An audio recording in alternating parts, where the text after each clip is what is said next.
Wow, that's such a cool idea to build. Why didn't I figure it out myself? Let me show you a guide on how to build a Statue of Liberty. Round 1. I start my Statue of Liberty by building a large base from prismarine. I know the real statue stands on a huge pedestal, so I want the foundation to feel strong enough to support everything that will come later. Prismarine has a unique color that reminds me of old copper that has spent years outside in the weather. That makes it a surprisingly good choice for this kind of monument. Before building upward, I spend some time making the base wide and balanced. One thing that helps large statues look convincing is giving them enough space underneath. If the base is too small, the entire build can feel unstable. A wider foundation also helps the statue look more impressive because it emphasizes its scale. Even though this is only the beginning, I already try to imagine how the finished monument will look from far away.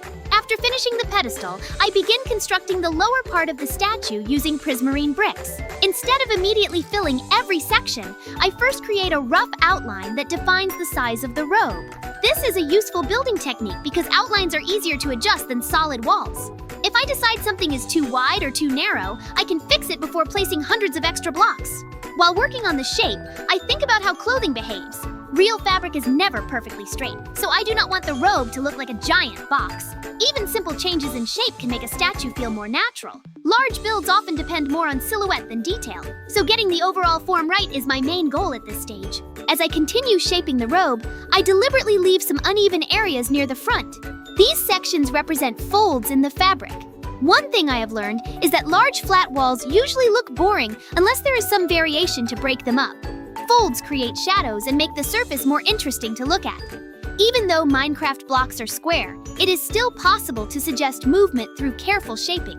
The robe is one of the biggest parts of the statue, so it needs enough detail to keep viewers interested. I try to avoid making every side identical because natural forms usually contain small imperfections. Those imperfections often make builds look more realistic. Now I begin filling the robe with prismarine bricks. The outer shape is already visible, but a hollow shell would feel unfinished. Filling the interior helps create a sense of mass. Large statues should feel heavy and solid. While placing blocks, I occasionally step back to check the proportions. This is something I recommend to viewers as well. Looking at a build from different distances often reveals mistakes that are easy to miss while standing close. The robe gradually starts looking less like a framework and more like a finished monument. Every layer makes the statue appear larger and more substantial. With most of the robe completed, I return to the opening I left earlier at the front. This section receives regular prismarine instead of prismarine bricks. Using a second but similar material helps create subtle texture variation. One of the easiest ways to improve a large build is by mixing blocks that share a color palette. The result feels more detailed without becoming visually messy. From a distance, viewers may not immediately notice the difference, but they will usually notice that the structure feels less repetitive. Texture variation is one of those small tricks that quietly improves almost every build. The front of the statue now feels much more complete. Next, I move over to the right side and begin constructing the first arm. Arms can be surprisingly difficult because they need to connect naturally to the body. If they are too short, they look awkward. If they are too long, they can dominate the entire statue. I use prismarine bricks to keep the material palette consistent. Consistency is important because it helps the build feel unified. While shaping the arm, I compare it constantly to the torso to make sure the proportions remain balanced. Large statues often look best when every part feels like it belongs together rather than being built separately. After finishing most of the arm, I turn my attention to the head. This is where people will probably focus first when they see the statue, so I want it to be memorable. Instead of trying to copy the real Statue of Liberty exactly, I decide to give her a face inspired by a Minecraft villager. Villagers have some of the most recognizable faces in the game. Their oversized noses and simple features are instantly recognizable. Mixing a real-world monument with Minecraft design elements creates something unique. It is not realistic, but it feels like it belongs in the Minecraft world. Sometimes creativity comes from combining ideas that normally would not go together. The first feature I work on is the nose. I make it much larger than realistic proportions would suggest. Large features often work better at this scale because they remain visible from a distance. Small details can disappear when a build becomes enormous. The nose immediately gives the face a recognizable Minecraft style. After that, I begin shaping the eye sockets. Rather than filling them with bright blocks, I leave them dark and empty. Deep shadows create stronger contrast and help the face stand out. Contrast is a useful tool because it draws attention to important features without requiring extra colors. I continue working on the face and expand the forehead. Large statues often require exaggerated proportions because they are usually viewed from below. Features that seem oversized up close can actually look normal from a distance. This is a principle that real sculptors use as well. I keep adjusting the shape until it feels balanced. Every time I add a new section, I step back and check the overall silhouette. The outline of the head is often more important than tiny details. If the silhouette works, viewers can recognize the statue almost instantly. Now I begin constructing the crown. This is probably the most iconic part of the Statue of Liberty. Even people who know very little about the monument usually recognize the crown. I use prismarine brick stairs, slabs, and full blocks to create more interesting shapes. Different block forms allow smoother transitions and more detail. One thing I always tell viewers is that using multiple shapes from the same material can dramatically improve a build. The crown immediately starts drawing attention because it extends above the head and changes the statue's outline. It becomes one of the strongest visual elements of the entire project.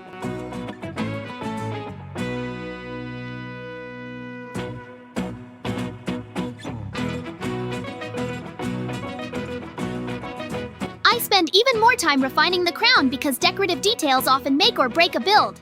Many builders rush through these final stages, but this is usually where viewers focus their attention. I carefully adjust each point to make sure the crown looks symmetrical. Symmetry is especially important on recognizable landmarks because people are familiar with their appearance. Even a small imbalance can feel wrong. The more I work on the crown, the more the statue begins to resemble the famous monument. Sometimes patience produces better results than adding more blocks.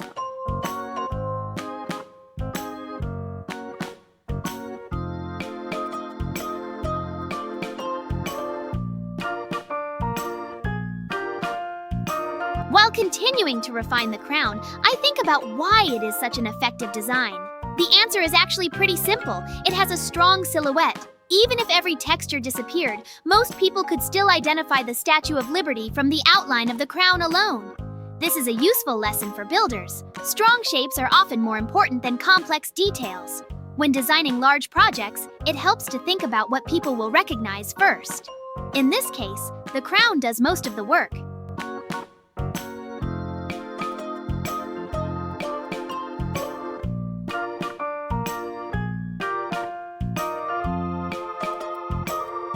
With the head finally completed, I move to the left side and begin constructing the second arm. Unlike the first arm, this one stretches outward. Different poses help make statues feel dynamic rather than stiff. If both arms were positioned exactly the same way, the monument would look much less interesting. The extended arm also increases the overall width of the build, making the statue appear larger. Scale is not only about height. Sometimes extending elements outward can make a structure feel much more monumental. I take my time shaping the arm so it remains proportional to the rest of the body.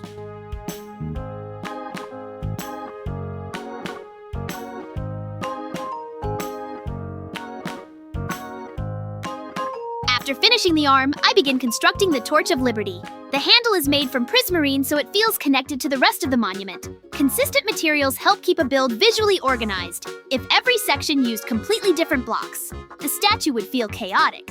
I make the handle thick enough to remain visible from a distance because large builds need details that can be recognized far away. The torch is one of the defining features of the monument, so I want it to stand out. It also creates an interesting focal point at the end of the extended arm.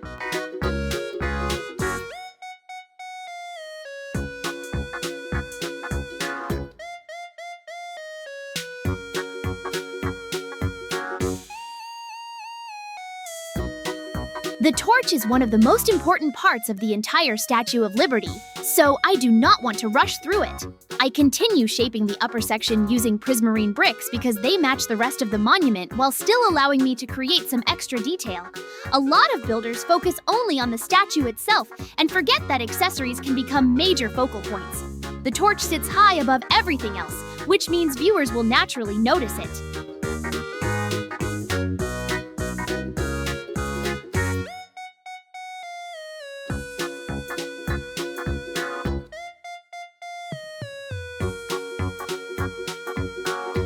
make sure the upper section is thicker than the handle so it feels strong enough to support the flame.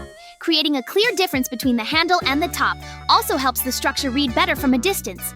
Good landmarks often rely on recognizable shapes, and the torch is one of the most recognizable parts of this monument. Even if someone could only see the upper portion of the build, I still want them to immediately understand what it is.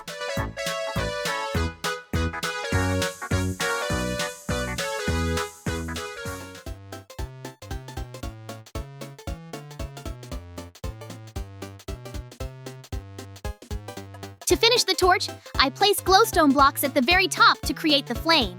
Glowstone works especially well because it produces real light rather than simply looking bright.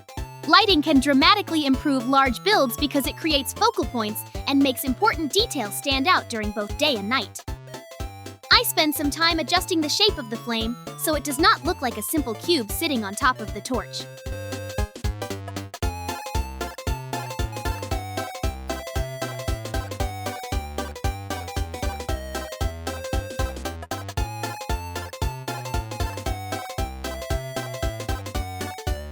Real flames have uneven shapes, and adding small variations helps suggest movement. The bright glow also creates a strong contrast against the green prismarine colors used throughout the rest of the statue. As soon as the glowstone is in place, the torch becomes the centerpiece of the entire build. It draws attention upward and helps complete the iconic silhouette that makes the Statue of Liberty so recognizable around the world. Phew, it took so much effort. Great, my Statue of Liberty is ready. Oh, wow! Yoo-hoo! Today we will build the Statue of Liberty. I just love teaching you something new. By the way, Mikey has probably finished his version by now. Mikey, is that all you've built? Wait, is this even the Statue of Liberty? Of course. By the way, I tried very hard. Mikey, I don't want to offend you, but this is no longer the Statue of Liberty. It's some villager in a bathrobe with a torch. So what? But I built it fast. Exactly. You built it in low quality, and I'll show the guys how to make a real HD version. Oh, that's it. If you're so smart, then show me how to build. With pleasure. We ran to the construction site. JJ, I'm not sure you're going to make it, but in any case, good luck to you. I'll wait for you at the house. Thanks. Then I'll start. Round 2. I plan to build my Statue of Liberty in a highly realistic HD style using a custom texture pack. Because the statue will be enormous, I am going to combine traditional building techniques with commands. Large-scale realistic projects often require thousands of blocks, and commands make it possible to spend more time refining shapes rather than repeating simple placement tasks. Before I begin, I spend a moment studying the proportions of the monument. One of the biggest mistakes builders make when creating famous landmarks is focusing on details too early. If the proportions are wrong, even perfect details will not save the build.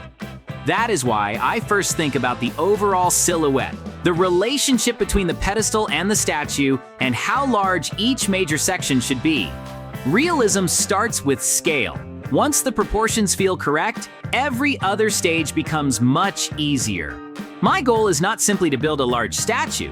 I want viewers to recognize it instantly, even before all the details are finished. I begin with the pedestal, using a mixture of stone, stone bricks, smooth stone, and several related block variants. Real monuments rarely use a single texture across massive surfaces. Subtle variations help create depth and make the structure feel more believable.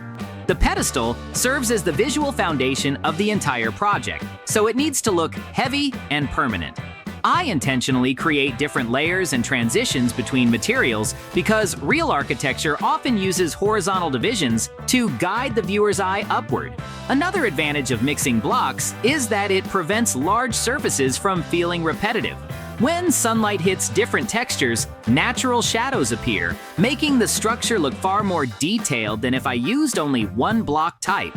Even though this section may not be the most exciting part of the build, it is incredibly important because everything above it depends on a strong foundation. As the pedestal grows taller, I continue refining its shape and proportions. Large monuments are often designed to create a sense of progression where the eye naturally moves upward toward the main attraction. The pedestal should support the statue visually without competing for attention. This is why I avoid adding unnecessary decorations. Instead, I focus on clean architectural lines and strong geometry. I regularly step back to check the silhouette because large builds can sometimes look very different from a distance than they do up close. One thing I always recommend is evaluating a project from multiple viewing angles throughout construction. Problems that are invisible from one side often become obvious from another.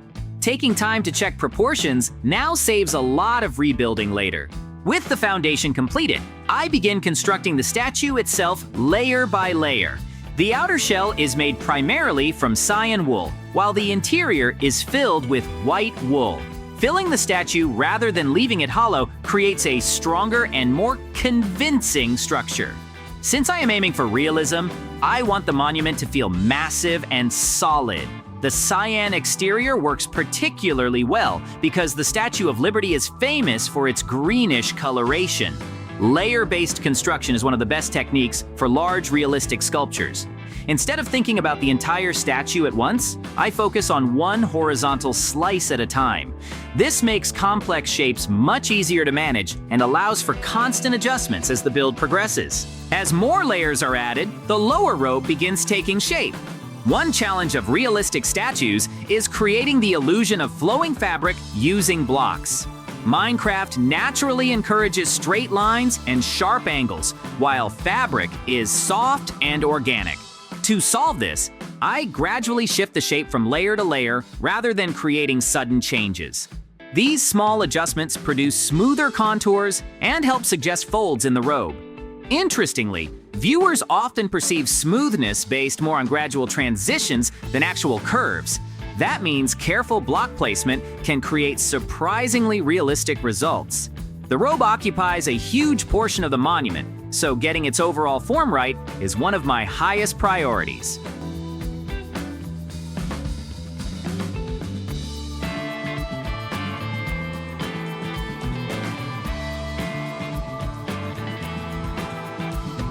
I continue building upward and spend a significant amount of time refining the robe.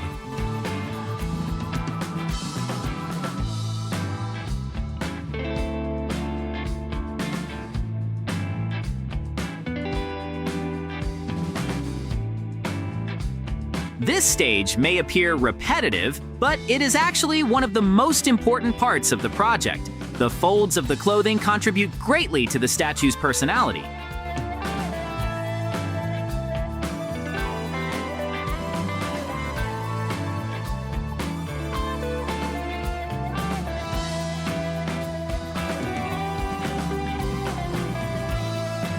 The statue is becoming recognizable now, and I continue adding layers while refining the silhouette.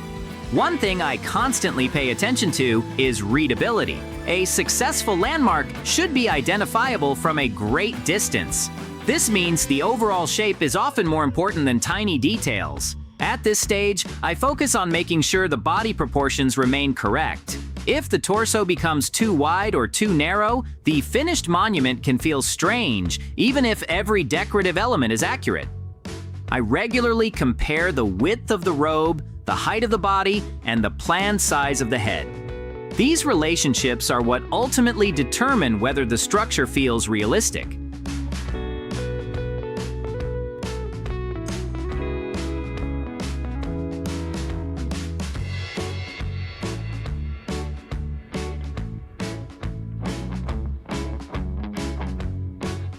Eventually, I reach the upper torso and begin preparing for the transition toward the head.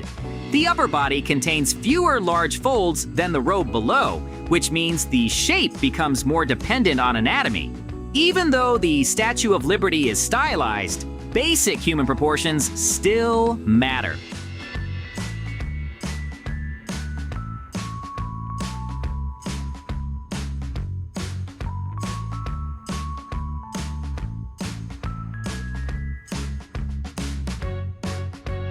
I gradually narrow certain areas and widen others to create a more believable form. This is one reason realistic statues can take so much time. Small changes in width or height often have a huge impact on the final appearance. Rushing through these stages usually leads to awkward proportions that become difficult to fix later.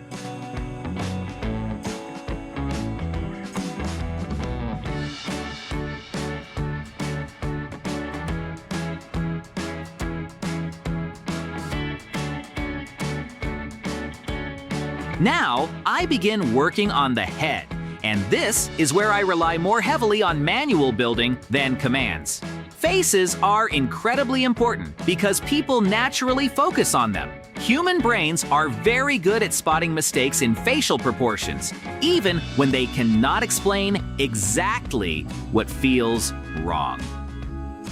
I carefully establish the position of the eyes, nose, and overall facial structure. Rather than focusing on tiny details immediately, I first make sure the major shapes are correct. Strong foundations are just as important for faces as they are for buildings. Once the primary forms feel balanced, smaller details become much easier to add.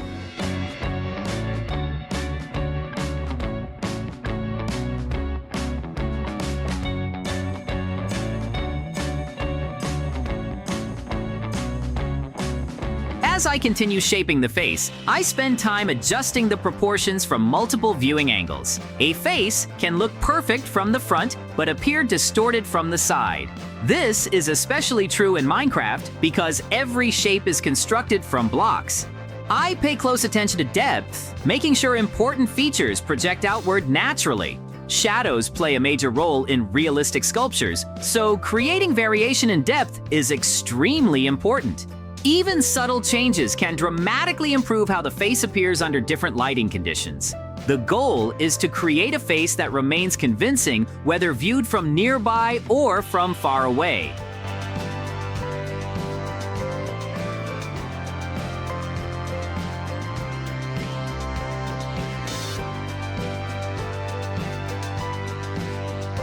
Now, I start constructing the crown itself. The crown is one of the most recognizable features of the Statue of Liberty, which means its silhouette needs to be absolutely correct. I begin by establishing the main ring around the head and carefully measuring the spacing between each point. Symmetry is essential here. If even one section is noticeably different, viewers will immediately notice. The crown serves almost like a logo for the monument. Even from very far away, people can identify the statue simply by its outline. That makes this stage far more important than many builders realize. Once the basic structure is complete, I begin extending the crown's pointed rays outward. These elements dramatically change the silhouette of the statue and help create its iconic appearance. I carefully adjust the length and angle of each point to ensure consistency. Repetition is often challenging because small errors accumulate quickly. This is why I frequently compare each ray against the others rather than building them independently. The better the symmetry, the more professional the final result appears. Strong silhouettes are one of the most powerful tools in architecture and sculpture, and the crown demonstrates that perfectly. I finish refining the crown and then move over to the right side of the statue to begin constructing the arm that rests close to the body. Even though this arm is not as dramatic as the torch arm, it still plays an important role in the overall composition. Large statues need visual balance, and this arm helps prevent the monument from feeling too heavy on one side. I carefully shape the shoulder first because the connection point between the arm and torso is often where proportions can look unnatural. Rather than creating a simple rectangular extension, I gradually blend the arm into the body. This helps preserve the realistic style I have been aiming for throughout the build. The arm remains relatively close to the robe, just like on the real monument. While working, I frequently compare the thickness of the arm to the torso to make sure everything feels believable. Realistic statues often succeed because all their parts relate correctly to one another. Even small proportional mistakes can become obvious at this scale. Once the shoulder and upper arm feel correct, I continue extending the shape downward and refining the silhouette.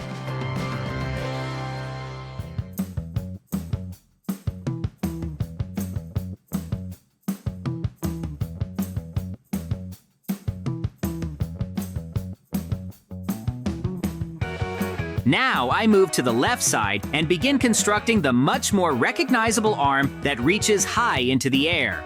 This section immediately changes the appearance of the entire monument because it dramatically increases the vertical presence of the statue. Long projecting structures are always challenging because they must look strong enough to support themselves. If the arm is too thin, it appears fragile. If it is too thick, it looks unnatural. I spend considerable time establishing the correct proportions before adding additional detail. One useful building principle is that large structures should appear capable of supporting their own weight. Even in Minecraft, viewers subconsciously notice when something feels structurally wrong. That is why I focus on creating a solid connection between the shoulder and the raised arm. The pose begins to make the monument feel far more dynamic and recognizable.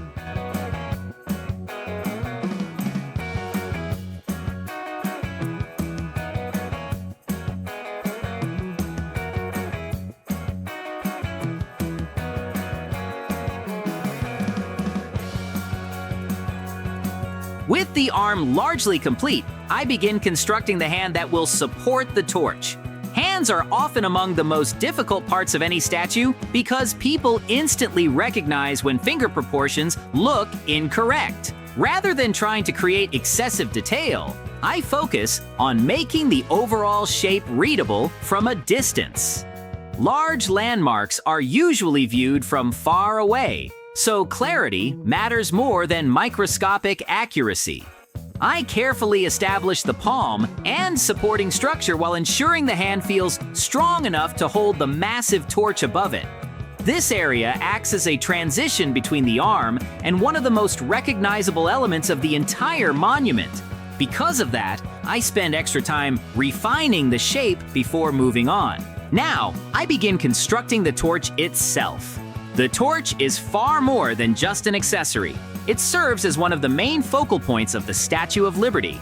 Viewers naturally look toward elevated structures, especially those positioned at the highest point of a monument. I start with the handle and supporting framework, making sure it feels substantial enough to match the scale of the statue. One common mistake in large builds is creating accessories that are too small relative to the main structure. I intentionally make the torch large enough to remain visible from great distances. Strong focal points help guide the viewer's eye through a build. In this case, the torch directs attention upward from the robe, through the body, past the crown, and finally toward the highest point of the monument. Finally, I construct the flame itself using gold blocks. Gold may not behave like real fire, but it creates a bright and eye-catching centerpiece that immediately stands out against the cooler colors of the statue. Contrast is one of the most powerful tools available to builders. The warm gold draws attention because it differs so dramatically from the surrounding cyan wool. I shape the flame carefully rather than leaving it as a simple cube. Uneven forms help suggest movement and energy. Even though the material is static, viewers can still interpret the shape as a flame. The result is a torch that feels powerful enough to serve as the visual climax of the entire monument. I spend a little more time enhancing transitions between materials. Great! My Statue of Liberty is ready! It's time for me to show it to the guys. What? Did you really build this? There are more details here than in my entire Statue of Liberty. Okay, I admit it. My building next to yours looks like a child's drawing. Now, do you understand the difference between the regular version and HD? Of course! Now I want to learn how to build cool buildings like you too! Thank you, Mikey. I am very glad that you liked my building. Well, I think it's time for us to finish. Yes, JJ, you're right! Subscribe and like. Bye-bye.